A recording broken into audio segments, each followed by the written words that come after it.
Alright, welcome back to the channel. As y'all can see, I got this 2014 Jeep Grand Cherokee and it has an engine noise. Alright, so without wasting time and without further ado, let's get right to it. Okay. Now, I pretty much already verified that it do have an engine noise, but I'm gonna go over this with my subscribers. It's not so much an engine noise as it is a growling noise.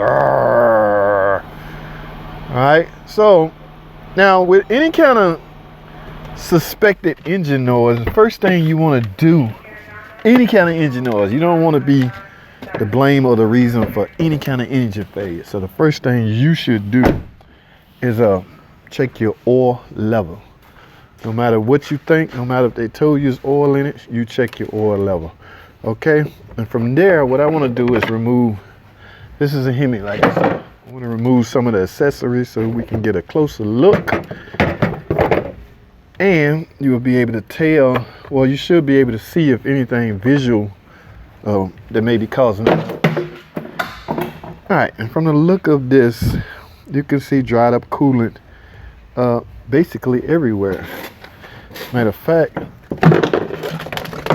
you have coolant all over the bottom of the intake panel.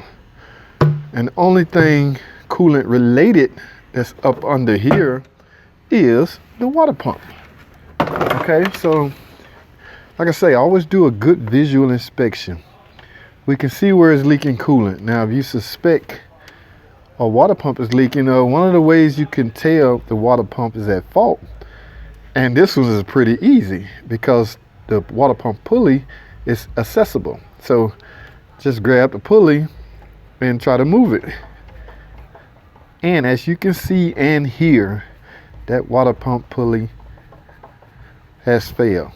Okay, so you can see coolant on top of the tensioner. You may want to change that because coolant may have gotten inside and may have weakened the temperature, so to speak.